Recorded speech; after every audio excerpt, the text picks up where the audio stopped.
Oh, oh my God. See, like all is right in the world now. Like I had some quiet time during the holidays there. I was doing a little reflection, doing some research. Man, it's a scary planet out there, I tell you. It's getting scarier by the day. I know, right? All right, everybody, just so you know, this is Mark Puttenvink, the great Mark Puttenvink from Patriot Training Systems. You can get a hold of him. You can train any kind of aliens. Yeah. You can go down to Antarctica and train the aliens down there under the ice. We do it in just our gym trunks down there. Yeah. Man, it is cold down there. Seriously, you know what I like, and you're one of the main people that really taught me this. Just like to find some time to do a little research. Mm-hmm. So I got stuck on like doing the Antarctica, not stuck, but I got down the rabbit hole with Antarctica. Very interesting, some of the theories about Antarctica. Yeah. Wow. Well, also, do you know they have a location down there where I think it was United States, maybe Norway, Finland, but anyhow, they're collecting every seed for every like fruit, vegetable, and whatnot, and they're storing them there just in case. Yeah. Yeah. Kind of like our Noah's Ark. A little bit, yeah. Yeah. How was your weekend? Good. Yeah, just actually skated. There was a pond over here. The kids were out there, so I went out there and skated around a little bit. It was fun. Yeah. How do you feel? Like I haven't skated so long. When I get in the ice now, I feel like I'm Bambi on ice. For God's sake. Me too. But then after a bit, it all comes back. You know. Yeah. Very true. But first you be a little gentle out there so you don't want to make a pivot and take a digger.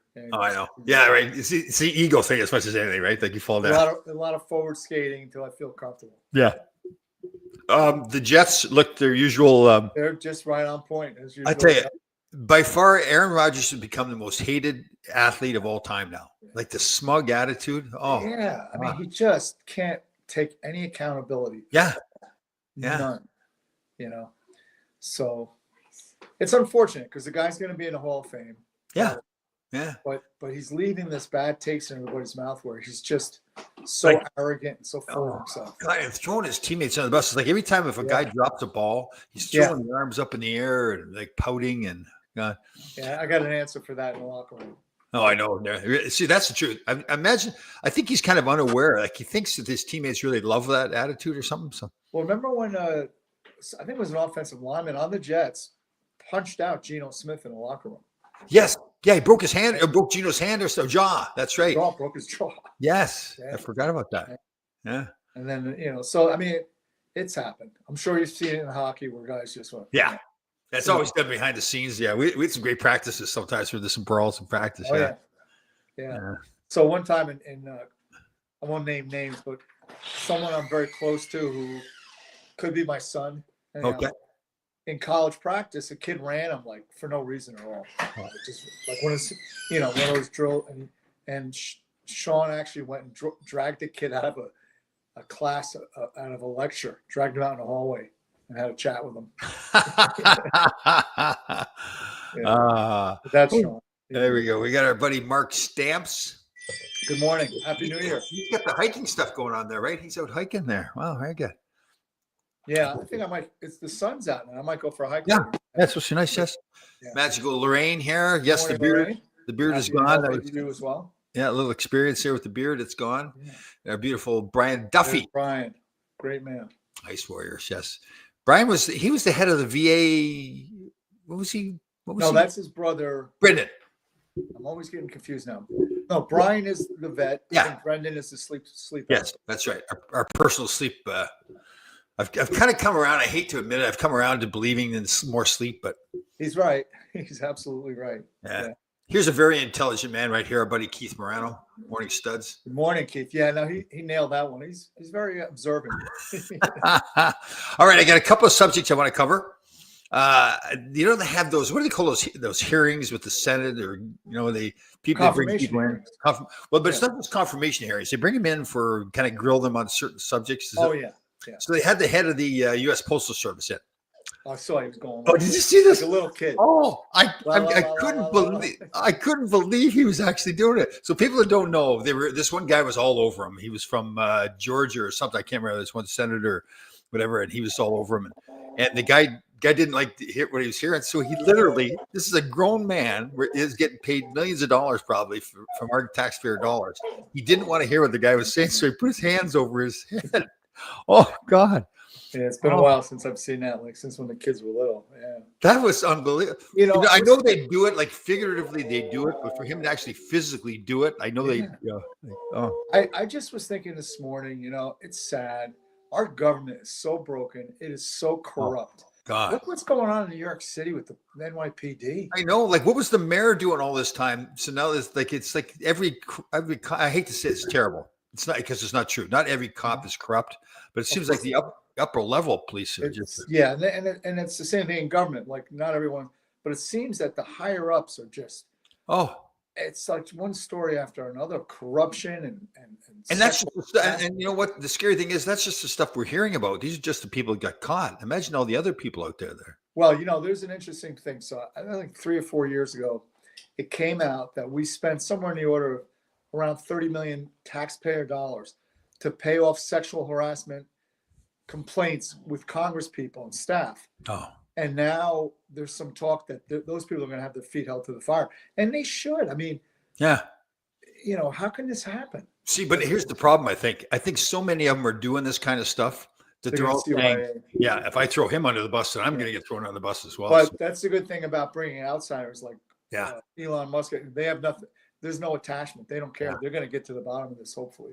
And what does Elon come out? Is he taking Ozempic or what? Did you see where he's? I don't know, but I saw this morning that the younger generation now is saying, "Hey, I don't have to join the gym," I know. I saw that article. Yes. and that's really a sad thought. I mean, Well, and how would you again, want- I think we both admire Elon. He's a very intelligent guy, but Oh, I think in his case, he's just unaware. Like it's like in his mind, well, it makes sense, right? I don't. I mean, have, it is a very effective drug for a lot of people. Right. It really helps with type 2 diabetics. But we're so far away from the notion, except for RFK coming in, of. In fact, there's a big article in yesterday's New York Post, and I encourage everyone to read it, about eating and mental health. Yeah. And they're finding that with the ketogenic diet, they're having great results with people with manic depression, addiction issues. saw And that. you think about the American diet has so many chemicals in it Yeah. that I'll tell you, like they did it. I saw one study where they said like it's in the thousands of all these new chemicals that are in our foods that it's 20 years ago were just never in the foods. probably didn't even exist. Yeah. Yeah. Because they really manufacture these ultra processed foods are made to get us addicted to Yep. that particular food. Yeah. And if you recall that it was a documentary where the guy ate nothing but McDonald's for 30 days. Yep. Yep. And he actually said, I got addicted to it. Like I got depressed because I couldn't eat it. Yeah. Oh, I agree.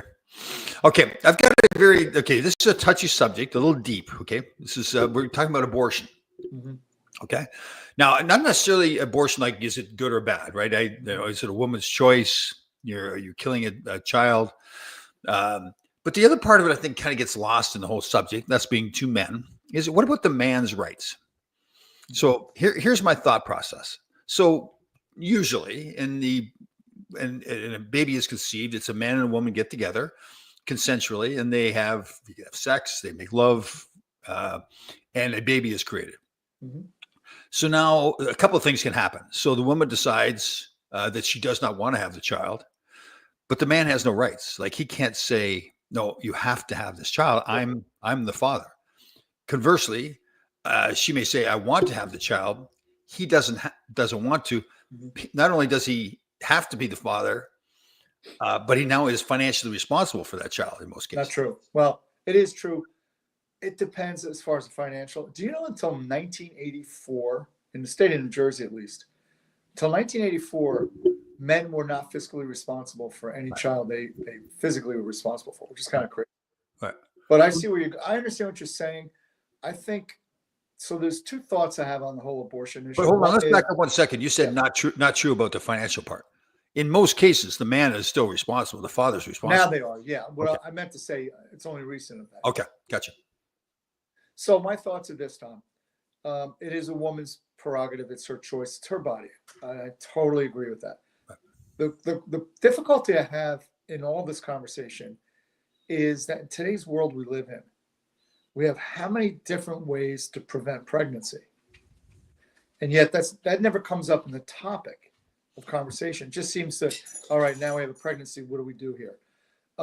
So I think that's something that we really need to look at and invest and just invest some effort into saying, hey, we need to be more responsible. We have 18 different ways of preventing pregnancies. Well, You and know, isn't that the case in general about childbirth, where we have to have a license to drive a car, we have to have a license to have a gun, Mhm. but there's no license to have a child. One of the most important things you'll ever do in your life. the, And there's the no, most important yeah, thing you can do. right. There's no training. There's no There's not. guidance. It's like, you want to have sex and have a child, go ahead and do it. Right.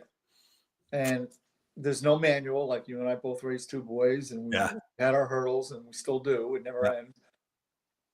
It's you know, I was talking to Beth this morning that it seems like a lot of the issues that we see today, like with depression and stuff, we didn't seem Yeah. to have that level of it when we were growing up. Yeah. I think a lot of it's social media, you know, Yeah. that's influencing these kids to get depressed because there's bullying going on, or in the same way that maybe, you know, body shaming and all that kind of stuff that goes along with social media. Plus, it's just, I think the diet is like we were just talking about. Lack of is a huge exercise. factor. Lack of exercise, and that's, we've got so far away from trying to prevent mental illness and illness in general to where we just look to react with a Band-Aid and don't Yeah. get to the real problem that's causing it. But that's, yeah, and you're totally right. And that seems like pretty much our whole world is about that, right? Instead of solving the problem, whether it's financial problems with our government individually or whatever, it's just put a Band-Aid on it. And like the whole debt thing that we're like, that's really interests me, where they're talking like we're in trillions of dollars in debt, but it seems like it's no big deal. Yeah, it isn't. It isn't. It Yeah. isn't. It isn't. We, you know, it wouldn't take much, from my understanding, to really make everything collapse here economically. Yeah. But I also strongly believe that as we go, the world goes. I mean, let's face it, we're still, everybody wants our dollars. Everybody wants to do business with the United States. Yeah. It's such a huge market. We have the highest standard of living on the planet. But yeah, I mean. But but I have a friend of mine who's Chinese. She recently went back to China for a month. Right. And we hear all these things about how China, how the people are all suppressed and all that kind of stuff. She goes, you go back there, it's the most beautiful country. Now, she's Chinese. It is a beautiful country. I mean, it's a huge country. It's a continent, just about. But I'll tell you a story, and this will sum it up. A while back, I was working with the Chinese fighters that were on the Olympic program, right? And then a couple of them turned pro, and they came over here. So I took them up to the park to do our running, right? So you get to the park, it's a gorgeous lake, and it's just, and I said to the interpreter something about, hey, you know, what are you going to do? You're going to go back to China? And he looked at me and goes, Mark, you don't understand something. You're living in heaven. You just don't realize it. Here, the United States. So, comparing not the beauty of the land or the people, but the governments and the way they live there. See, but not everybody believes that. Some of the people I talk to don't believe. No, it's not. It's not, though. There's been many people that go back there that come back, and they think we're getting brainwashed about how bad it is in China. Well, it depends where you go. If you go to a major city, you're not going to see that big of a difference. But I'll tell you this much. Go up northern China where the Uyghurs are being held political in prison, and they're doing actual human harvesting of organs. And it's a fact. They were convicted in the international court of doing it, the Chinese Communist Party. So there's a lot of like that. I mean, it's. Oh, but in the meantime, Mark. Okay, I'm going to debate with you a little bit here. Yeah. In the meantime, we go invade other countries and kill thousands of people. Oh, we were good at it. Yeah. Yeah. So I mean, yeah. I'm not trying to conflate the United States against China. I'm just telling you that, given the choice, I'd rather be here than in China. Yeah. Well. 100%. Yeah. So interesting enough, Kurt, the interpreter I had, his dad is a surgeon in China. So the way they work it there, every doctor gets $5,000 a year, no matter what you're doing. Where they make their money is if they're a really good doctor. And in his father's case, it's a surgeon in a city. They make a nice living off of getting tipped by the people, because there's such a gap, almost like here, between wealth and the rest of everybody. Yeah. So there's always I know when Barry Beck went through his health, he was in Hong Kong, and he couldn't afford to go to another doctor, so he had to go through the public health, and it just took much longer. It's the same thing up in Canada. My mother, she had cancer, and Canada had their what do they call it? Healthcare, universal healthcare. Universal healthcare. Yeah, and it took. It was. I think I was more aware, but it took forever for her to get appointments and everything like that, because the system just gets flooded with people coming in with a hangnail or whatever. Yeah. Because Well, it's free. so my buddy, his grandmom was in the hospital in Ontario, and I said to him, "So, what's the doctor saying?" And he said, "Well, she won't see the doctor for probably 3 or 4 more days." What do you mean? Yeah. So unless you have supplemental insurance Yeah. and you have just the basic universal, as you know, Yeah.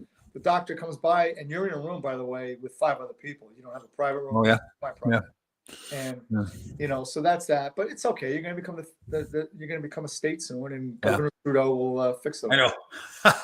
How do you feel about that as a Canadian? I don't think it's going. I think the Canadians are such a proud, strong people that's not going to happen. No, it's not. It's not going to happen. I mean, because you remember, it wasn't until like the early 1960s that they got away from England, right? They were a colony of England and had their own.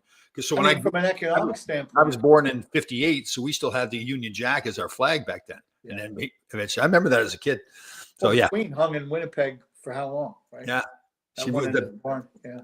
So people that don't know, you go to Winnipeg, the old Winnipeg Arena to play the Jets, and there was a picture of the Queen, huge, the whole end of the rink, and she had to be like 40 feet high. It was just your head, but that was Canada. That was just the way we did things. Yeah.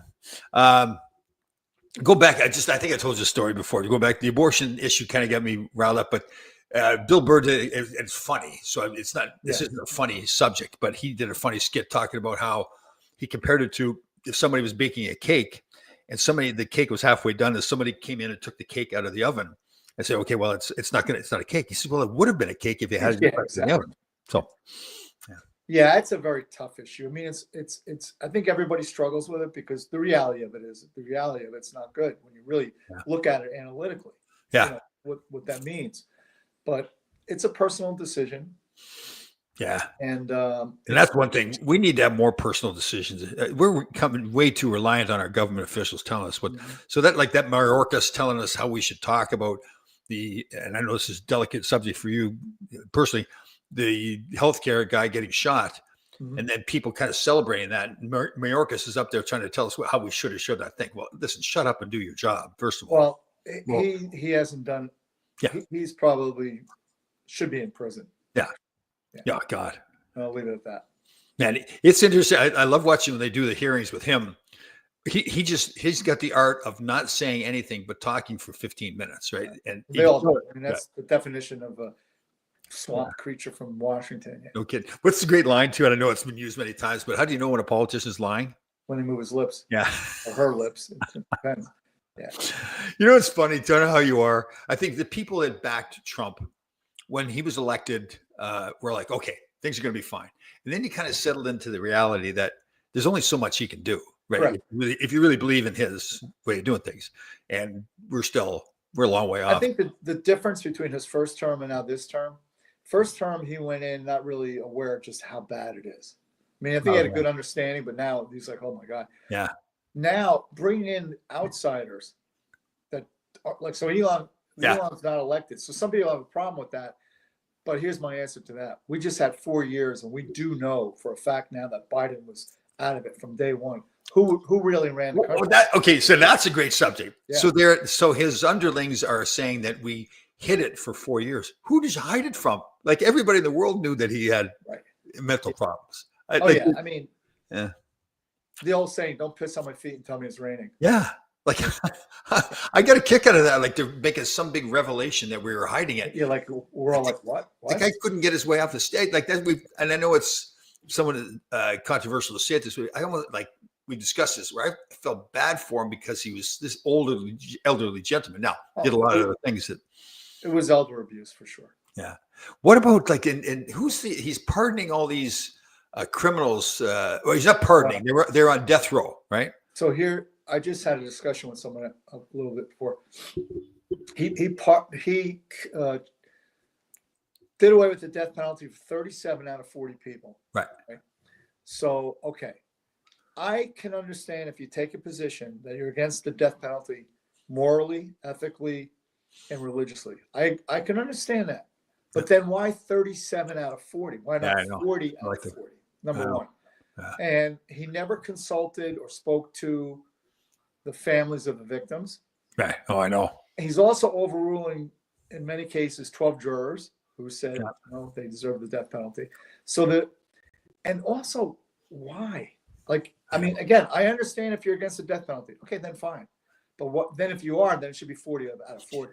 And I saw somebody talking about where the whole pardoning thing comes from. I can't remember if it was a constitutional right or there's some precedent at least why they do it. But it was typically or only in the past for people that had actually been convicted of crimes, unlike his son, who had never been has not been convicted as of yet. This whole, now he's pissed off at Merrick Garland saying, well, you should have went after Trump harder. Harder? How much harder could they have gone? They made up stuff. None of this even happened, right? So that's that. And then he says he went too hard after Hunter. What are you talking about? David Weiss slow walked all those prosecutions as the statute of limitations would run out, particularly as but again, how do you know when a politician's lying?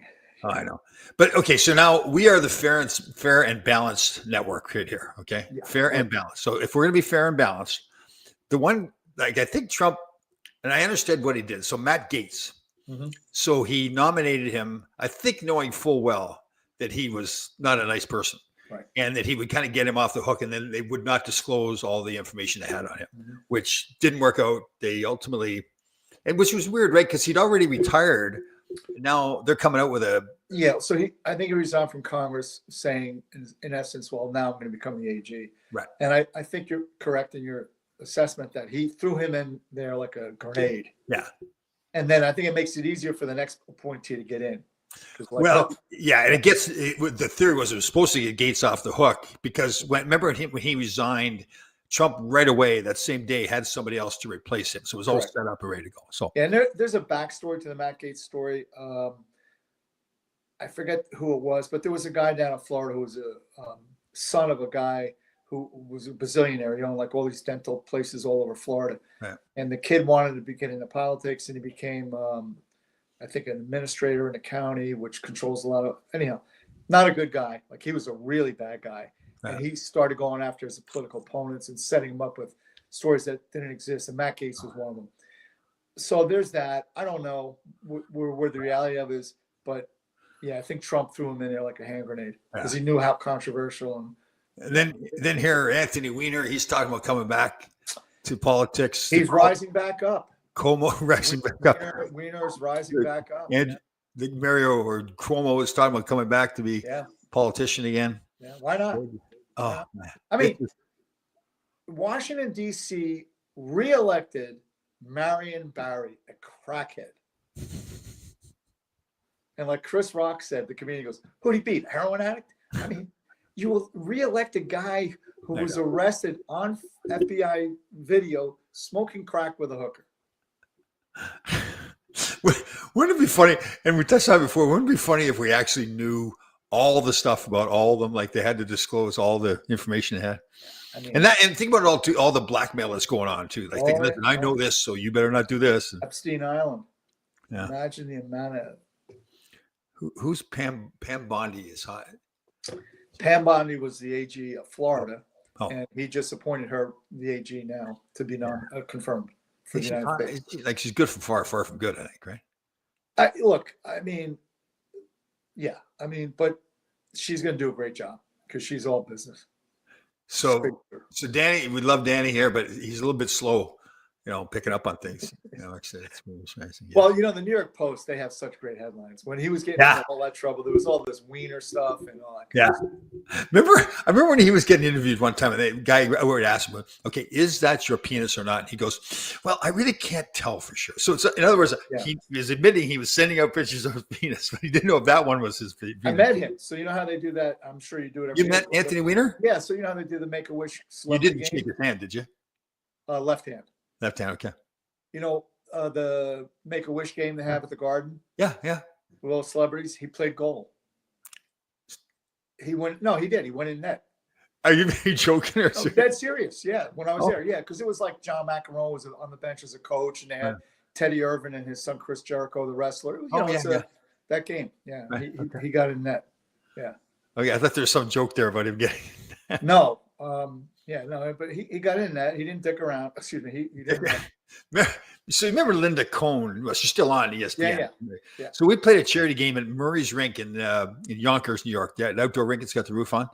And so early in the game, now I knew she was playing goal, and I guess she plays in a men's league or adult league. And so it's early in the game, and I have kind of like a partial breakaway. So I kind of forget. I forget that she's got the equipment on. She looks like a normal goaltender. Yeah, goaltender. You let her wired one, hit her right in the crotch, and I'm Jesus. Well, I know. Safe there. I mean, it's like hitting me in the head. It's not going to do any damage. Yeah. Yeah.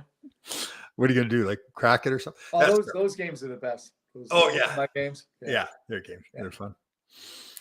Was that Teddy Irvin? Did you know Teddy? I mean, he was gone. No, never met him. Yeah, I watched him play. Never met him. His son Chris Jericho was a WWF wrestler and all that. Yeah, stuff. yeah. And they got into a little fight on the ice, they got the mic on the bench, and I forget who was holding it. I think McEnroe said something.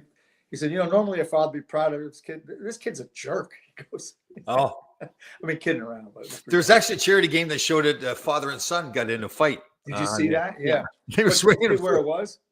Wasn't it in Nova Scotia or somewhere? Oh, yeah. Yeah. They were probably just trying to stay warm. Yeah. Then they got a picture after. They're chucking it up. Like, they're throwing them at each other, too. Oh, yeah, speaking of not throwing them at each other, the New York Rangers. Oh man. Larry Brooks' article? Did not, but I read a little bit of the highlights. He's right. He listed pretty much everybody on the planet that they've quit on. Yeah. Yeah.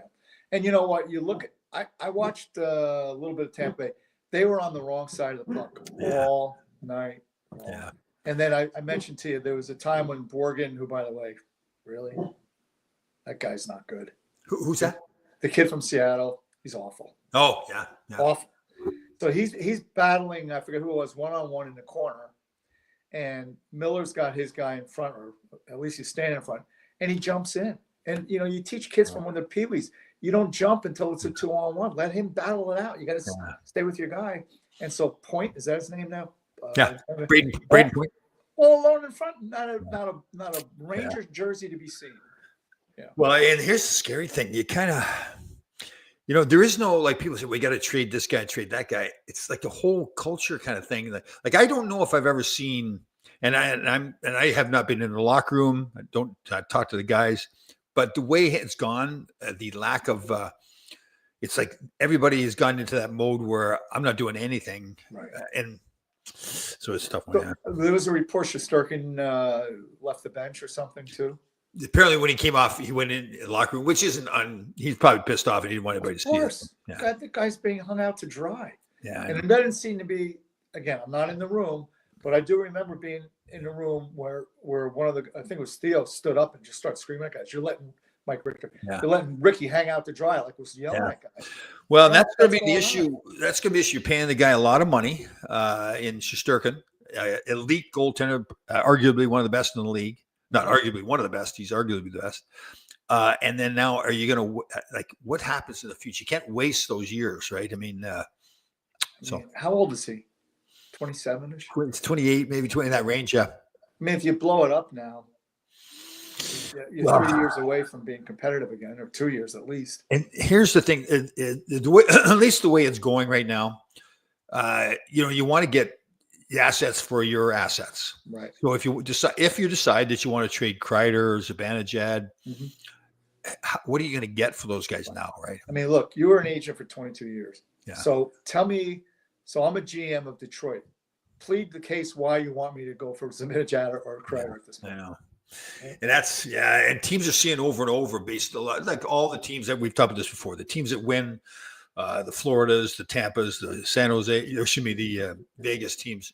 Washington's like this. You need to have that gritty team, and that has not changed over decades of hockey. That's still the same. Yeah, you have to have sandpaper, and again, you can't live and die by stats. But the other night against Tampa, Kreider was -3, and Zibanejad was -2. Yeah, and Kreider, if you met him, he's such a good guy too. He's a great guy, and he was a great player. But I think his days here, at least, I'd really like to get inside of his brain too, and thinking okay, what's going on there? Like, it's almost like the game. Like, was it last year in the playoffs against Florida? Somebody grabbed his mouth guard out of his mouth. Was it Tkachuk? Yeah. Grabbed the mouth guard through it. Yeah.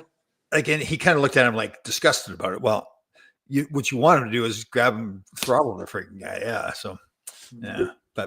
And he's shown he could do that too early in his career. He had that ability. So he's a pretty big, strong dude. Yeah. I mean, not everybody's a fighter, but there comes a point in time where, Roddick Dvorak. Oh, yeah. So in Philly, at the end of the game, JR just grabs him and starts throttling him, right? So I said, kidding around because we won. Everybody in the locker room was happy. I said, Devo, you got to fight once in a while. He goes, holy F Mark. I saw a fight once in junior. I mean, that was his experience.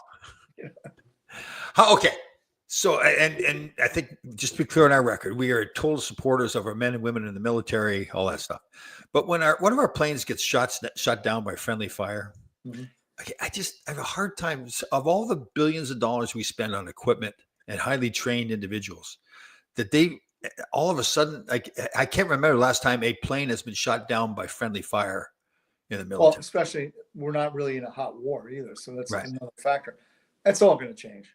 Yeah, it's all going to change when Pete gets in. Yeah, because But I mean, okay, but you said, but are we going to find out the truth about that situation? Well, we know the truth. I mean, it was. It's always up the ladder that make poor decisions. You know what I mean? What do you mean? So it really was friendly fire? It wasn't an enemy? Oh, it was friendly fire. Yeah. Are you sure? Sure. Yeah. I mean, it happens. How do you know? Oh, I don't know. I wasn't there, but I'm not buying it. I'm not buying it at all. I don't think it was friendly fire. You might be right. Yeah. But even if it was, that's going to end. You know what I mean? Right. Once Pete gets in, because everything now is, we seem to have a policy under the Biden administration of punch me in the face and I'm just going to hope I don't need stitches. Right.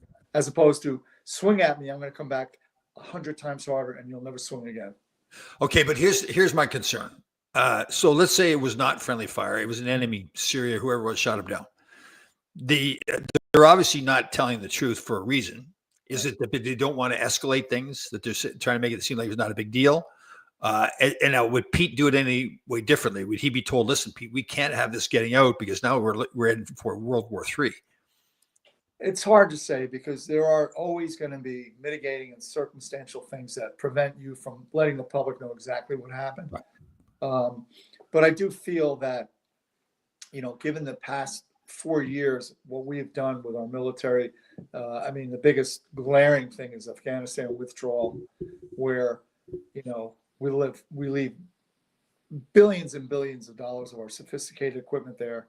And we stranded our people there. We still have people there. I mean, It was Pineapple Express. It was a bunch of retired special forces guys that went over on their own dime to get these people out, where the federal government did nothing, and I truly believe, that that's the reason Putin was emboldened to do what he's doing in Ukraine, and China's really running around the world smacking people in the face. Didn't happen under Trump. I don't care what you say about Trump. If you hate Trump. Yeah, but I mean, the whole issue with this plane getting shot down. Yeah. How does Trump make a difference, or Pete Hegseth make a difference? If they were really shot down by an enemy, would they do something differently? Yeah, they'd be getting a missile in the face the next morning. Okay, so now you're escalating things. No, not necessarily. I mean, Trump took out Soleimani, and they shut it down. Right. So this is the only thing that I will say. If you look at why were they so quiet? Why was Iran so quiet? Why was China so quiet? Why? Because they knew you punch me in the face, I'm going to hit you over the head with an anvil. So I'll give you a perfect example how that worked, Tom. So everybody's on the left is saying, well, Trump had already prearranged the withdrawal from Afghanistan. Yeah, he did. But he went in with a list of conditions, and he sat down with his interpreter and told the head of the Taliban, here, we're pulling out, but if you violate any one of these conditions, I'm going to kill you. And the interpreter said, I can't say it. He said, no, you tell him I'm going to kill you. And he did. And Trump got up, walked out the room. About an hour later, that guy got a text or a message on a sat phone from Trump saying, this is where you are right now. Here's your coordinates. Oh, I heard that story too. Yeah. So, right. Something. Okay. So he killed that one individual, and I'm all for the fact that Trump will be preemptive, where he would get to people like he's got a relationship with China already. He's got a relationship with Putin. And apparently, it's so that it's more okay. I don't have to threaten you because you already know who I am, what I'll do. But he's not going to do something that's going to escalate to a World War III. He can't do that. I mean, can he take out individuals? Sure, he can. But yeah. Well, but think of this: when we talk about World War III, we're primarily talking about Russia and China, right? We're not talking about Iran. We could eliminate Iran. North Korea. North Korea is being involved in that, but and North Korea is part of Russia, part of China. I mean, they're all kind of one and the same. But the Irans of the world, the Houthis of the world, the Hamases of the world, and it can be eliminated pretty quickly. And Iran's on the verge of collapsing as it is now. We're not sending over billions of dollars on pallets of cash to Iran. Well, we still are now. We're doing it. Yeah, but I'm saying under Trump that all that ends. Yeah. And I mean, I don't know. And listen, with you, I'm a Trump believer myself. It's just I just at this point now, you just don't know what to believe, right? In general, no. Yeah. But I do know what I see, you know. And Well, under 4 years but of Trump, you don't know what you don't see.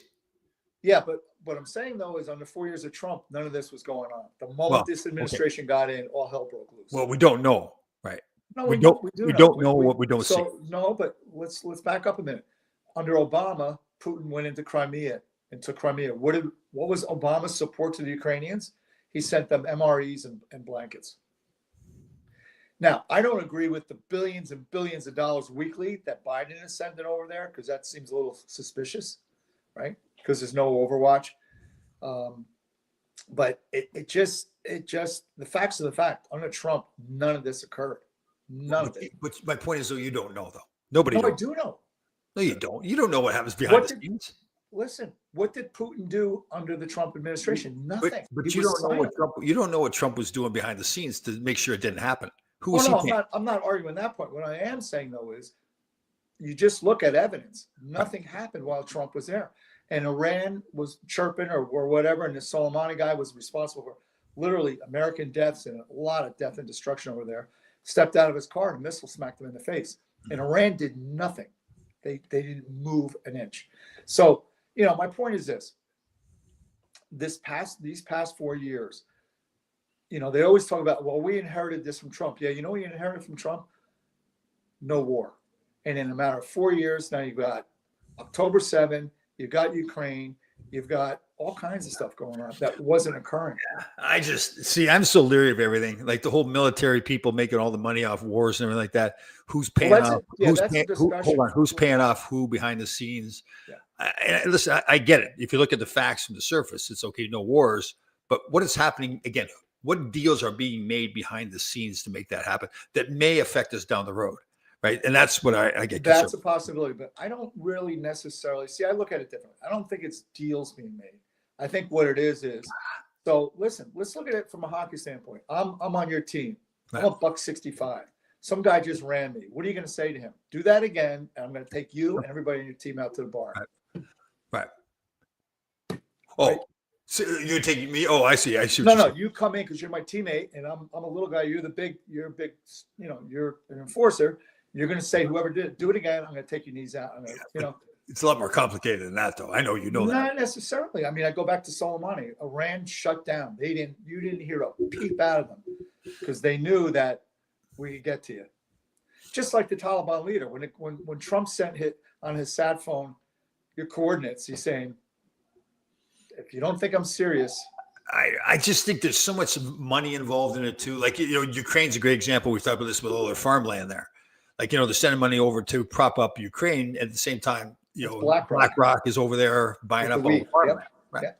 Oh, it's not a black and white issue. But what I am saying is this: if you just look at the past 12 years, right? So you have 8 years of Obama, 4 years of Trump, 4 years of Biden. The only time in that 12-year period of time where we did not have any of this happening was 4 years under Trump. You can't deny that. I mean, it's just truth. Well, right? Yeah, but the question is why? Because they fear him. So strength, look, peace through strength. That was Ronald Reagan's thing. And that eventually collapsed the Soviet Union because it was a spending. They didn't have the money to keep up with us. Once Reagan started talking about Star Wars, the Russians were like, we can't keep up with them. We just don't have the money. I guess I hear what you're saying. It's just I've gotten to the point where I just think to myself, we don't know what's going on behind the scenes. We never have. We never will. All I'm saying is what I do know is that in a 12-year period, the 4 years that there were no wars, nothing started. And by the way, in that 4 year period of time, we eliminated ISIS, the caliphate, completely eliminated it. And now it's all back, gone to shit, gone to hell. Well, we'll agree to disagree on. I guess I don't know. I don't really know necessarily we're disagreeing. Well, but you're making it seem like the only reason there was no wars during Trump's was because Trump threatened them and he was going to kill them, and he showed he could do it. See, I think there's far more stuff going on behind the scenes. That's what I'm saying. There is. I mean, it's economics too. I mean, with sanctions and things, there's a lot more going on. All I'm saying is that Trump was able to stabilize a very unstable situation that he got from Obama. I mean, let's not forget, under Obama, Iran captured one of our naval vessels and had our men on their knees with their hands on their head. Yeah. In international waters. There's a lot of stuff that went on that was politics. Man, we're getting deep. We're into politics, abortion. Let's go back to the Rangers. But here's the thing. I'd rather talk about politics. You fire Laviolette, who do you bring in? Yeah, that does nothing. Nothing. Yeah, that whole and there are times during the seasons where I've come to realize, listen, firing a coach really doesn't make a difference other than the fact that you're firing the coach. It wakes somebody up. In this case, I don't think it makes a difference at all. Yeah. I think the one that should be done is Chris Drury. And I don't have any animus toward him. I don't know the man, but his track record is not very good. I mean, it started with firing Rammer, then it was Goodrow. So he really pissed off that locker room. See, I think that's way overstated. Yeah, the whole thing about I tell you what, if they pissed off the locker room because of what happened to Goodrow and to Trouba, then it's the problems in the locker room. Right. Yeah, good point. So it's just, I mean, we go back to Phil when Phil Esposito, he was fantastic to me. I was one of the guys who got traded. He was trading everybody, but we never sat there and said, "Oh," and I'm not saying the guys are saying this. You never sat there and go, "Oh, Phil's a jerk, so let's just not play hard." Right. And I'm not saying the guys are saying that now. That's pro hockey. It's just Well, how about this? What about the fact just playing in New York in general? I mean, you played there for a whole bunch of years with all the distractions and. Yeah. No, you don't buy that either. Nah, New York and LA, and they say the same in both those cities. So this is just a bad group of guys. It's what it is? They're a great group of guys who are like, they're too nice. Like you need like we've talked about this before, and I won't mention his name because he'll get him in trouble. But he said it's not him just said it. He's listen, these guys are if your daughter brought home one of these guys in the Rangers right now, you'd be thrilled to death. He's a super guy. But that doesn't win Stanley Cups. You need the guy, and it's terrible to say it that way. But that's what I said to you. There's a photo I sent you of Mika with some woman, probably just signed her autograph. Yeah, looks like a really nice kid. Yes, yeah. But that's the problem. He's a really nice kid. Exactly. You love the guy. I mean, he's that. You'd love to have more for Christmas dinner and everything. It's just like you look at those teams that win, and it's consistent across decades of hockey where. It goes back to the Doug Gilmours, look at all, like Ovechkin plays a certain way when it gets playoffs. The Islanders, when it gets playoff time, it's war. Like I watched an old game of the Islanders and Rangers, and the stuff we were doing to each other was just like unbelievable. Do you remember Islanders Pittsburgh, or I'm sorry, Islanders Toronto series? Might have been in like 79. Yeah, around there. Yeah. I mean, it was a war. Yeah. War. Now, again, the rules are different, but still, it's just that I know where you're going. It's just that whole mentality that, listen, you're not my friend out here. I'm not chatting with you in between the whistles. You're the enemy. Mm-hmm. Well, we've talked about this too. I think now with every player having an Instagram account and the amount of money they make and the attention they get, well, maybe not attention. I mean, the attention has always been there, but I think it's harder to get a team a feeling of being together. Well, right? Yeah. Well, again, I keep pointing to Florida because they won, but apparently that's what they've really got. The GM there, Bill Zito, that's what he intentionally built. I guess they've got their practice facility and where they live is all like in the same kind of complex, and they actually drive golf carts so they're all living together. So it's like but you can't just set that up and not have the right people. You gotta have the right Right, people to yeah. buy into that. Yeah. Like I saw a broadcaster, Mike Johnson, a former player, and this is years ago. And he was doing, I'll never forget, he was doing a Montreal game. And somebody in Montreal was flat. One of their tough guys went out there and got in a fight to try to get the team going. Yeah. And Mike, the play-by-play guy turns to Mike Johnson and said, listen, does that ever work? And Mike Johnson goes, no, it's never worked for me. Now, to me, that's more of a question for Mike Johnson as Right. right. Yeah. That's the question where, and this is, I'm glad we're getting on this. It's one thing, you can't just have the leaders being the right leaders. It's the followers need to be the right followers. So when Mark Messier would go out and make a statement, Adam Graves would back it up. Brian Leach would back it up. Jeff Bukaboom would back it up.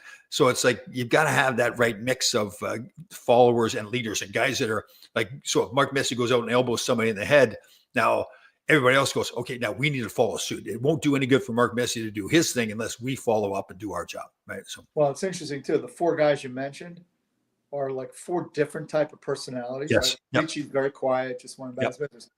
However, he fed off of Mark's energy, like Totally. right. Totally. And Bukaboom, totally different player than Leach, but still Yep. fed off of Mark. I'd say people would ask me, and it's funny because Barry, back when I was here, a big chunk of the time, Dave Maloney was captain, then Barry was captain. I was captain part of the time. But when Barry was playing and he was captain, my role was kind of to be, I would back him up. I was assistant captain. So when Barry, in meetings on the ice, whatever, Barry said this is the way we're going. It wasn't my job to question Barry. It was to back Barry up. And I really, I took that. Back him up. Yeah. Right. And then when Barry was gone and I became captain, I would play a different role. Like I was more involved. And people said, why don't you play like that all the time? We said, well, that's not my job when Barry's in the lineup. My job is different when Barry's in the lineup as opposed to when it is. And I think that I look back and I was proud of that. And I think, again, that's that Adam Graves kind of mentality too, that he was a dominant player himself, 50-goal scorer, but he was very accepting and willing to say, Mark Messier is the captain. I'm backing him up. Right. So. I mean, Adam, in my mind, is one of the most widely respected players to ever play the game. Yeah. It's almost to the point where you joked, when you meet him, you think, he can't be that nice a guy, right? That's just, yeah, it's just true. It is funny. Yeah. I don't know if it's true. You could tell me, but I had heard his parents, like, growing up, he never had his own bed because they always took foster children in. Oh, yeah. Yeah. And he never had his own bed. Yeah. And I think there's a lot, you can see where his character was. Yeah. And I think didn't he lose his father fairly young in life too? Like I don't recall that part. Yeah. It could be. Yeah. Yeah. Here's Danny Erickson does come up with good questions. What brought well, there's an exception to the rule. Good point by you, Danny. Yes. Yeah. Oh, there's our buddy, our veteran, Mr. William Hayes in beautiful Chicago. Good morning. Happy New Year, William. And there's another great example too. So they bring in the young quarterback. I can't remember what it was with the Bears, what his name is. First overall pick. When are they going to learn in the NFL that you can't like bring this young kid, especially as a quarterback, bring him in as a young player and just, okay, I can't understand why we didn't do well with this young kid. Right. Yeah. God, like even like the great players like Patrick Mahomes, not that long, Aaron Rodgers, they all sit for a little bit first and then they play. So. Well, I think that's been what look at the New York Jets. Yeah. They threw Sam Darnold in. He was the saving, going to save the franchise. Yeah. You get rid of him now. He's maybe going to a Super Bowl this year. Oh, see a play now? Like it's like you're looking at him now. And that's the same with. I hope that happens. Geno Smith. Yeah, Geno Smith, Daniel Jones. I hope that happens to him. Oh yeah, totally. That's a big part of pro sports. Is just like having people believe in a player, and conversely, when a good young player and somebody doesn't believe in them, they can ruin them too. It's just yeah. I mean, if you look at, it's interesting in all sports, hockey, football, baseball. Some guys really struggle, and then all of a sudden they can. Yeah. Yep. I watched a documentary on Terry Bradshaw. Won 4 Super Bowls. They said that his first few years, 3 or 4 years, pretty bad. Oh yeah, he was getting booed all the time. All the time. Yeah. He is fun. You ever watch him on the Fox before the pregame show? Great. I love Terry. It's like you're sitting in his living room having a cocktail. You're just chatting away. Awesome. Now I think we talked about this. College football, he played at Southern Miss. Oh, okay. Right? And he replaced Phil Robertson from Duck Dynasty. From Duck Dynasty. Yeah, remember the show Duck Dynasty? Yeah. Phil Robertson, the matriarch, the oldest guy. Yeah. He was the starting quarterback, and they said he was a sure first round pick in the NFL. But like Terry said, you go in a locker room in the morning, and Robertson Stoll will be like some dead animals hanging there because you go hunting in the morning. I didn't know that. I didn't know. Yeah. Wow. And that's who he sort of replaced at the QB position in Southern Mississippi. Wow. Oh, I didn't know that. Wow. How about, was it one quarterback someplace got that nil money, the name, image, and like $8 million to go to some college? Yeah. I mean, that's good and bad. I don't know. I know. Kind of. You know what it is? Like, okay, so, and this is a great subject too. So for years, the players, so the networks made money, the coaches made money, the schools made money. Mm-hmm. The players would come in, they'd be given a scholarship, kind of a phony education thing. And then if they made it pro, that's great. And if they didn't, they'd go back to very often, neighborhoods. So they didn't have opportunities or whatever. So they were kind of used for everybody else to make money. So now it's changed where they have this name, image, and likeness program, NIL. And the idea is they're supposed to be getting paid to use their name. It's a charade now. It's right. Guys are just getting paid. So some coaches have quit. I can't coach. I believe this. They're all like in all things. They're going to adapt to it. They'll figure it out. It definitely is a changed landscape where kids can now leave a university for more money, go someplace else. Everybody else.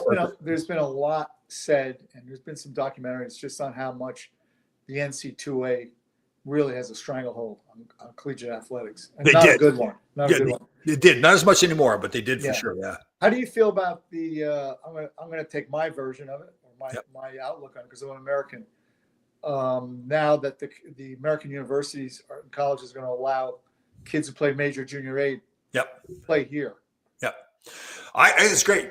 There's been so many times as an agent where a young kid coming up that was like 15 or 16 years old, now he's faced with that decision. Do I go play major? The theory was that it's a much better route to go major junior in Canada to the National Hockey League. Correct. Yeah. So kids are forced to, geez, do I give up maybe more of an opportunity to play in the NHL by going major junior, or do I get now you can still make it from college. Lots of players are making it from college, but that was kind of the argument. This way now, you can say, okay, I'll go play junior for a couple of years. If it doesn't work out, I can always go get a scholarship if I'm good enough to go to university. So, I mean, again, it's going to be one of those things where maybe the junior teams aren't as happy and the college teams aren't as happy. But for the player, yeah. I think it's a win-win for both. I'll tell you why. Because now more American kids will be more open to playing major junior A. Yeah. Well, I think they were. Yeah, it's a good point. It certainly helped, but I think they were before already. But still, yeah. I agree. And also now we see more Division I programs like Arizona, University of Alabama. You need players. The other thing, by the way, I don't know if you saw this. Denver lost an exhibition game to UNLV's club program. Oh, I did. I think I did see this. Yes. Yeah. And this is something, I got an interesting message on Facebook. It was a young man, he's probably middle-aged now, that I had coached 100 years ago. And back then, you didn't have AAA. It was AA, A, and B here in the States. Right. So if you were a AA player, you're the elite. And I had an A team, a bunch of kids that were on the bubble, right, who went on to play D1 or minor pro or, whatever. And I said, it's really, you're splitting hairs, right, between now this is further proof that I'm not going to say that Division I club, all those guys can play Division I NC2A, but you're splitting hairs, right? So, as you know, it's a difficult evaluation process to say. And the way kids mature too, right? From that age, from 18 to 22, there's so much physically, mentally. Sure. Yeah. I mean, I think anything that is better for the players to have more flexibility, because what would happen, and it wasn't always like in a bad way. There's some bad people. Mm-hmm. But in junior hockey, it was almost like, okay, come and play with us, and we'll make sure you get an education playing junior hockey. Right. Like you're riding on a bus all over the place. The schedule, like in college, your education is scheduled where you have time for your education. So I think it's fantastic. Yeah. And then like the whole NIL thing and people moving from like my old school, Northern Michigan, last summer, they lost like 20 kids off their hockey team. Coach left, everything. So they had to bring in a new coach. Now that sucks, and that part I don't think is good for the kids that are moving around because they miss that opportunity to grow with their teammates, and like I did. But you know what? They also, if some guy is stuck on a team where it's not working, the problem is, part of your job, as you know, as a coach, is to discipline these young men, and not just for the hockey sense, but as people. Now, does a player get mad because the coach disciplines him and then he leaves, goes someplace else? Yeah, that's It's going to Yeah, happen. I had a kid, again, it was a long time ago, Kenny Blum, who he was drafted by Minnesota North Stars, so that tells you how long ago it was. But he was up at Lake Superior State. And then Jeff Jackson left to go to, I think, Notre Dame. Yeah. And he said, you know what, I don't like this new guy coming in. He quit college altogether and just started playing minor pro. Oh. Yeah. That happened to Steve Baker, too. He was at, remember Ned Harkness? Where was Ned Harkness? Yeah, Detroit. Yeah. Where was he coached college someplace, too. Yeah, he did. Yeah. Yeah.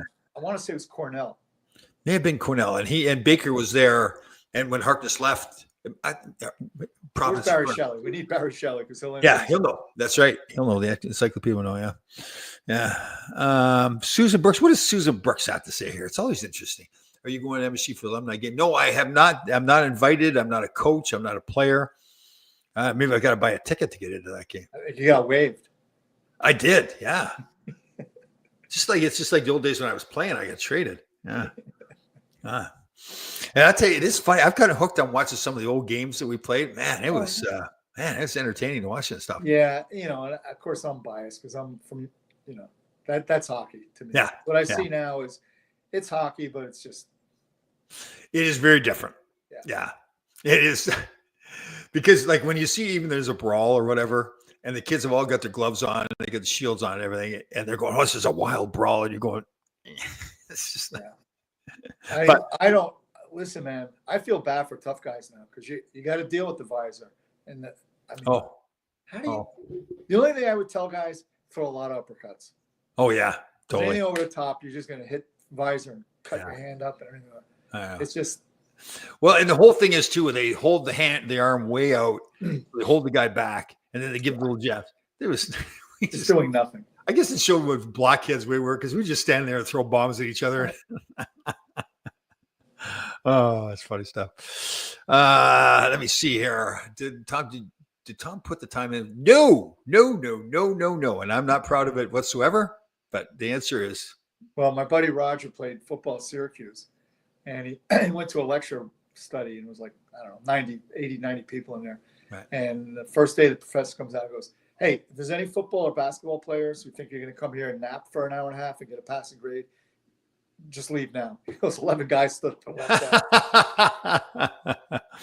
out. Let me see here. I'm biased, but you know what?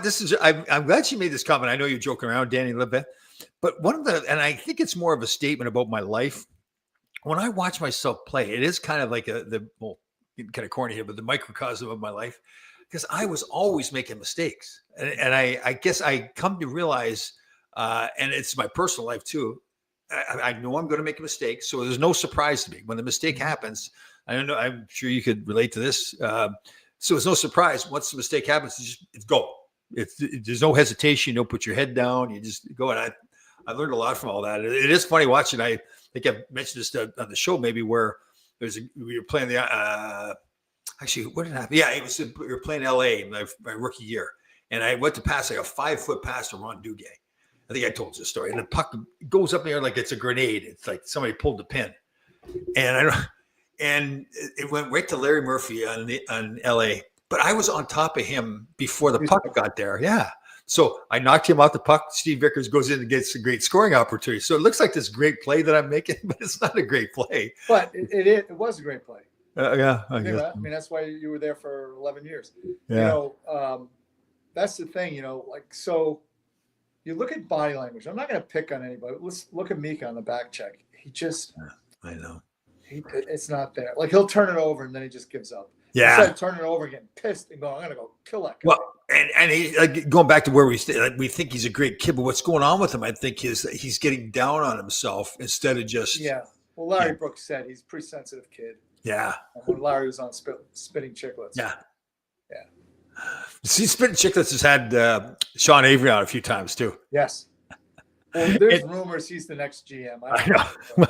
And I don't know if they were serious, but they were buying into that. Maybe they were joking around or something, but they were saying, "Oh yeah," they had Keith Yandel on. Oh yeah.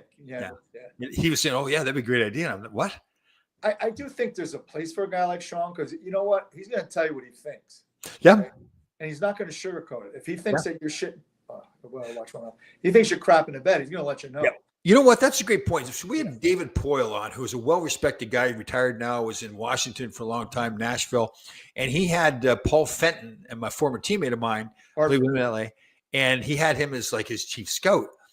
But when I talked to Paul Fenton, and Fenton was this way, and he wouldn't do it in a bad way, but it made it seem like he was running the whole organization. If you talk to him, he was just one of those guys, very confident in himself.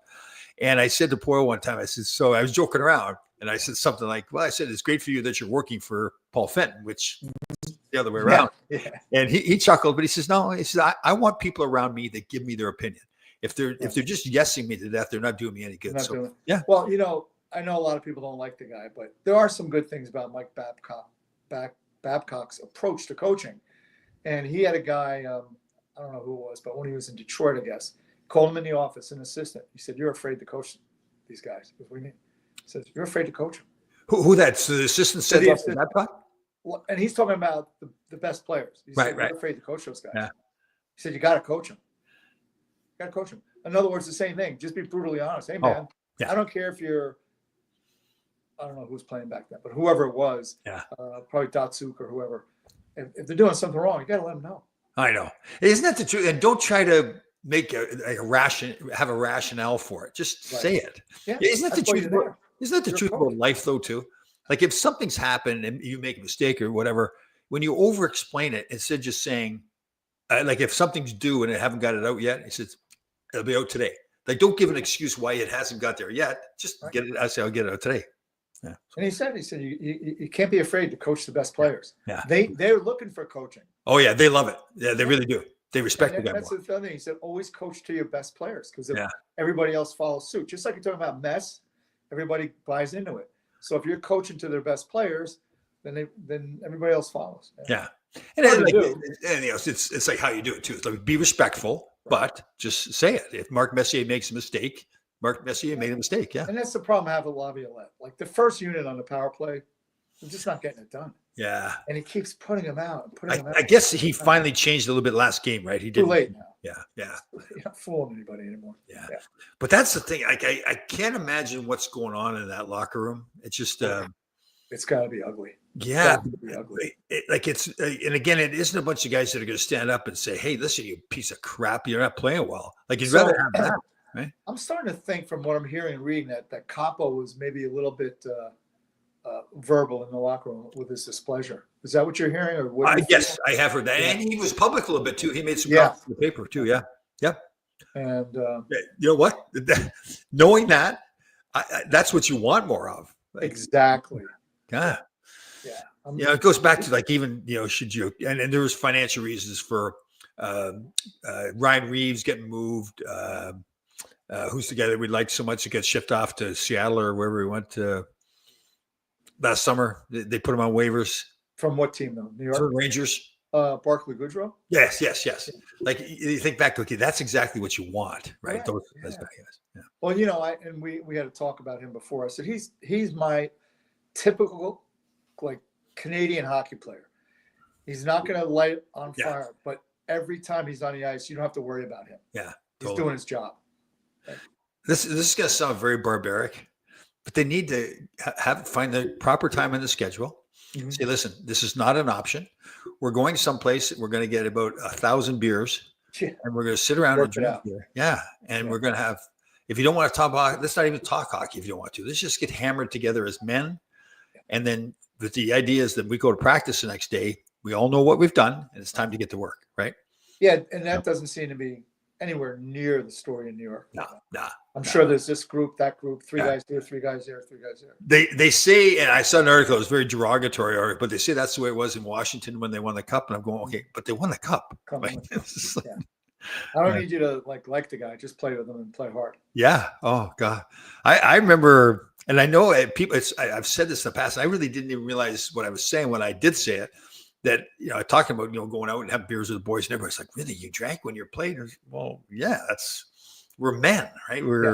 I think in New York, I may be wrong, but certain players, give and go doesn't mean give me the puck and go to hell. Oh, yeah. You know what I mean? Yeah. Dave Maloney did a piece. They're playing a game in Washington, or Philly, about a month ago, and it was just random play, and something happened with Panarin, and he shot the puck after the whistle, and like 4 guys from the Flyers all surrounded him. Did you see this? And then all the Ranger guys are at the other end Not of to be the ice. seen. Yeah. I know. Yeah. And that was kind of, and Dave's point was that's the kind of stuff that's one instance, but it kind of tells you where they're at. Yeah. That's exactly what I was talking about before. It happened to Brett Berard also. Yeah. And that kid weighs like again, the $165 with nickels in his pockets. Yeah. And he was going with it with, I forget which kid on Philly, and then 3 other, and nobody came. It was almost as bad as the Dale Roth incident. Yeah, I know. Oh, yeah. I can't ever remember being on a team. It's not just me, but I can't remember being on a team that no matter how bad it got, that we didn't stick together on the ice. Even if you ask you a question, so you're a farm boy, right? So you have a certain sense of beliefs that are very strong. Yep. Most of which are, I'm a protector. Yep. Never quit. Now with the Never game, quit. Now the game has become a game of elites because who can afford $400 steaks? I know. Yeah. And you know, you and I, and you said, and I agree, when you were looking at kids to represent, if they're cake eater, I know. It was like kind of shied away from it. Yeah. So I think there's less, and that's where it gets to be. Give me the puck and go to hell. Yeah. You know what I mean? Yeah. So like Connor Miller is a great example. And we talked about tremendous athlete, skilled, big, could skate, all that kind of stuff. If he could just change his mental attitude, and he doesn't have to be a fighter, he could never drop his gloves, but be that guy that if somebody goes near him, you're cross-checking him in the arms. You don't even have to take penalties. You're going to the front of the net, you're cross-checking in the small of the back. You just need that guy that's going to skate by the bench, say, hey, tell him to stop or you're all getting it. Yeah. Oh, totally. Yeah. How about Darren Kimball? I think he was a first rounder, wasn't he, by Philly? May have been, yeah. May have been. And he stands up and, you know, going down, and I guess he got his leg, like he just stepped through the chair in front of him, like, you know, and somebody's big and dumb, just like we like him. We were on the bench with the Rangers playing on a bench in Hartford, and some guy had a little problem with one of the guys. Might have been Joel Quenneville at the time or whatever, an older guy. And so the kid's yapping at Quenneville from the bench, and he turns and looks at me, thinking it's me. Right. So I'm thinking to myself, "Oh, you little crap! I could throw you under the bus right now, but I'm not going to." So I yelled at Quenneville. I says, "What are you looking at?" You know, like it was like I was yapping. And I think he came to me later on. He says, "You weren't the one that was yapping at me, were you?" And I said, "I can't say anything. I'm not." So well, there's a famous video that went, I mean, it's 100 years ago, Billy Guerin in camp with, I think, Dallas. Yeah. Where there was some kid that's never even going to go. I mean, he's an East Coast career. That's it. And he's running around jabbing guys, and Billy just had enough. Oh, he chopped him good. But see, that's missing from the game now. I don't think that happens anymore. I know. It does on other teams. That's the problem. Like, it's still, like you see Florida, I've seen a lot of videos where something happens with a Florida guy, and it's a mob mentality. They're all over the guy. Yeah, that's true. All right, I know you've got a meeting coming up here with our buddy Bill Brown. Yeah, I've got a bunch of stuff I have to get accomplished today in preparation of the march coming up on January 14th down in Washington.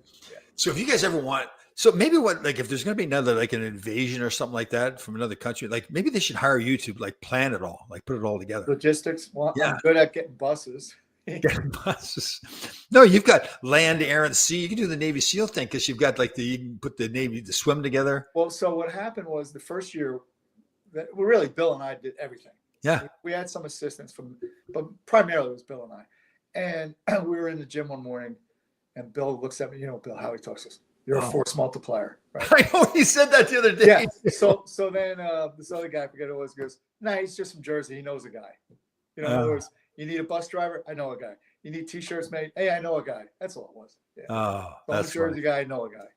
I think he called Barry Shelley the force multiplier too. And as you know, it's not just the words with Bill; it's the way he says it too. It's like he's a force multiplier, like you're out on the battlefield. Yeah. Like I know I've told this story so many times, but when the poor woman, our friend was, she got cold and we see her all the time. Chris. Oh, Chris Bachman. I think yes. So she got hyper. Yeah. So I'd given her my T-shirt, and she was very sweet. She goes, "When I'm done, Tom, make sure you get the T-shirt back." So she got wrapped up by blankets and everything, and she's going to go leave. But she was yet like making sure that I asked her for the shirt. So I, right in front of Bill, I says, "Do you want me to take the shirt back?" He goes, "I'll get you another shirt. She can keep that shirt on." And it's like, but for Bill, it's not like he's not being mean. He's just telling you how it's going to go down. Yeah. No, it's maybe. Listen, these teams bring in everybody. I mean, so Yeah. why don't the Rangers bring in Bill Brown? Yeah. Just let him in the locker room, and he can straighten all this shit out in like 30 seconds. Well, honest to God, I know we're somewhat joking on that, but I'm not. I know. But it's that certainly that mentality. You're right. So now in the National Hockey League, all pro sports like this, where a lot of the individual players have individual coaches, so everything is covered. I don't know how much they cover the mental part of the game, Right. but looking at just from the distance with the Rangers, you wonder, could they? Somebody came in and talked to them about like show like Bill be a great guy, like the things he's been through as a Navy SEAL, the training, the battles he's been through. Yeah, I think to show them as much as anything, guys, this may seem hard, but compared, yeah. So. And furthermore, like so, and I've told this story before, but I think it was the second or third swim, but the COVID year, literally a week before the swim, I get a call from NYFD, the fire department, that we can't use their ship. Yes. And then I got an email 30 seconds later from Army Corps of Engineers. We couldn't use their ship because of COVID. So I called Bill up. And I tell him, listen, I'm panicking. Yeah. All I get 3 words: we move forward. Click. I love that story. You've told me that. That's classic. Yeah. But it's a great example of like, I don't want to hear it. Just do it. Like, get it done. I gave it to you. Come back to me when it's done. Yeah. That's all. Yeah. That is true. That's funny. Susan Brooks. Nobody wanted Goodrow, the player, but his contract. Yeah. Mm-hmm. But see, here's the thing, Susan, and tell me if I'm right or wrong. Appreciate it. It seems to be they keep replacing the Barclay Goodrows every year, but not addressing really the top 3 guys, the top 6 guys. And I hear what Susan. I agree with you. Now we got Sam Carrick. Yeah. And I hear what Susan's saying too, where it's a contract issue, but it's also like, so you're building the culture of a team. Mm-hmm. Now you've got to trade off obviously the cap space and everything, but do you say, listen, Goodrow's worth it? And I know it may not show statistically, but his character, that's what we want in the locker room. That kind of put a price on that. Yeah. That's Susan's on fire here today too. We don't want to miss her comments. So nobody was happy when Callahan was traded the way, but what happened with Seneca Farm? Yeah. Yeah. And again, that is pro sports. There's many things that happen in the pro sports world. Well, in life in general. In life. Right? Yeah. That things don't go your way. People make decisions. And if you want to be successful, you got to keep moving forward. You must, what is it? We move forward. We must move forward. We move forward. Yeah. Look. Yeah, very true. Very true. All right, brother. Well, good luck with your meeting there today. Well, what else am I going to talk about? So we've covered, we did a lot today. Politics, abortion, Antarctica. Oh, the only thing we didn't cover is what'd you get for Christmas? Same as last year. Advice? Yeah. Oh, that is classic. I've never heard that before. I don't think my sons, I'm sure the same. I'm not sure. I know the same as you. I love my sons to death. You love your sons to death. But as we get older, we're getting in that category where they think, okay, we are too smart. Like we're getting old now. And they are smarter. They're growing up. Oh yeah. So they're polite with it and everything. I'm sure like your sons, but you can see in the background, there's like, okay, Dad, I'll show you what to do here kind of mentality. Right. Yeah. Well, it's happened numerous times in my life. And it's not only recent. With Ty, he was probably 8 years old. No, 10. And we saw a movie called Kick Ass. Right. We get in the car, I go, oh, Ty, I thought this was a movie for kids. He goes, Dad, the name of the movie is Kick Ass. Oh yeah, you're right. As an 8-year-old. That's funny. Yeah, we'll get going here. But you ever seen the movie Bad Santa? Oh, I love it. Okay. So my second wife, we'd gone out. We were set up on a blind date. We went over to people's house for dinner. Obviously took a liking to her, invited her to a movie. I thought, I'll take her to Bad Santa. Not knowing what Bad Santa. Now, she wasn't like prim and like all like never heard swear words, but she's not like a truck driver or something like that. Yeah, so we sit down for the movie and the F-bomb is getting flown around. And I'm going, oh, geez. You'd have been better off with like The Notebook, perhaps. Yeah. It ended up being kind of funny because then we went on to get married and everything. So that was our first. We have a chalkboard next to the TV because every Mark movie has to be countered with a romantic Oh. comedy movie. Oh, okay. Keep it even. Sure. Yeah. Yeah. Oh, that's funny. You know, it's amazing too that we're careful on this show, but the F word, It man, doesn't mean anything anymore. It's like know. it's like Oh. a pause word. I know. It's used like as a verb, it's a noun, it's an adjective. It's Yeah. yeah. Be whatever you want it to be. It could be a good Yeah. thing. It could be Yeah. a bad thing. It could be I, whatever. I recently met a woman who was she's Christian. Mhm. So the cussing and swearing was not something that she appreciated. I said, well, listen, I gotta be honest. I grew up on a farm in Canada playing hockey. And in Mhm. those two environments, if you're not using the F word, Yeah. people don't understand you. So when guys were coming home from Vietnam, because I'm that old, their family would get a letter before they came home that like expect a difference in your son. Oh, Like when they ask for butter, it's not gonna be please pass the butter. oh, Yeah, just be Oh. prepared. interesting. Wow, that's pretty cool. All right. Well, good luck in your meeting, everybody. New Year's is coming up. Yeah. Like, can you imagine all the millions of people are going to go into Manhattan and stand there for hours? And a lot of people You put gotta on. wear a diaper. Yeah, I was just going to say that. Yes, because you can't leave, right? If you leave, Yeah. you can't come back in. You can't go back in. Yeah. Well, I don't know. I'll be at home peeing in my toilet. Yeah, Hopefully. in the comfort of home. Yeah, definitely. All right, brother. Have a good New Year's. Yeah, Good yeah. New Year's to everybody else. Buddy. See you, everybody. God bless.